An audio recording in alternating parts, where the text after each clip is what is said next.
কেহ জানে না,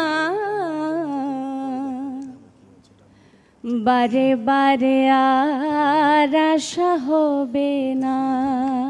ওরে নবলক বাণিজ্যের বেশাত, নবলক বাণিজ্যের বেশাত, ওই নয় বোঝাই করতাম না। আগে জানলে, আগে জানলে তোর ভাঙা নৌকাই চড়তাম না।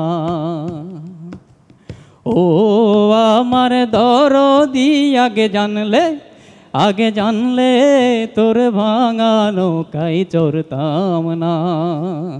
কেডি শুভ স্যার, ভালো মন্দ সব কিছুই আছে। আমরা চারজন মিলে ভাবছি আপনাকে ওয়েটিংয়ে রাখবো। আপনার সিদ্ধান্তটা আমরা একটু পরে ঠিক আছে, ঠিক আছে। শুভ, একটু কথা বলার আছে আমার, যে আপনার উচ্চারণটা একটু ঠিক করবেন। আপনি মিউজিকের ছাত্র তো, কারণ আমরা চেষ্টা করব যে এমন একটা ছেলে মিউজিক বাউলিয়ানার প্ল্যাটফর্ম থেকে উঠে আসুক যে সঙ্গীতটাকে হৃদয়ে ধারণ করে এবং সে রিপ্রেজেন্ট করার, তাকে দেখলেই সে বলছে বাহ শুভ তো সাংঘাতিক গায়, একদম ঠিক আছে ম্যাজিক বাউলিয়ানা সেই শুভ আমাদের।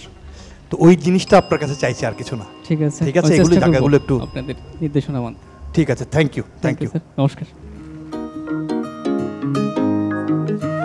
উম্মে কাউসার নিঝুম, আমি শুনছিলাম নিঝুম খুব ভালো গান করে, প্রথম অডিশন রাউন্ডে বোধহয় অনেক ভালো গান করেছে।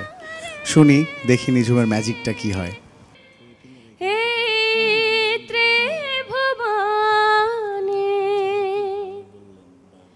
তুমি যাহা করে গেলে কেহ জানে না, বারে বারে আর আশা হবে না, বারে বারে আর আশা হবে না। তুমি ভেবেছ কি মরে এই ত্রিভুবনে।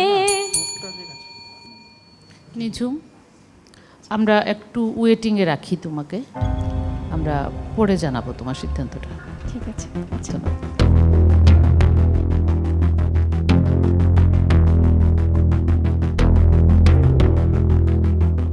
এরই সাথে শেষ হলো চট্টগ্রাম অডিশনের সিলেকশন রাউন্ড। চট্টগ্রাম নিয়ে কিন্তু নানান জনের নানান ধরনের মতবাদ আছে। অনেকে মনে করেন বৌদ্ধদের চৈত্যগ্রাম থেকে চট্টগ্রাম শব্দের উৎপত্তি, আবার অনেকে মনে করেন আরবি শব্দ সাতাল গাং থেকে এ নামের উৎপত্তি হয়েছে। চট্টগ্রাম নামের উৎপত্তির সঠিক ইতিহাস জানা না গেলেও আমরা আজকে জেনে যাব সুরের ইতিহাসে কারা নাম লেখাতে যাচ্ছেন। আমাদের বিজ্ঞ বিচারকেরা ব্যস্ত সুর, লয় ও গায়কির ফলাফল বিশ্লেষণে।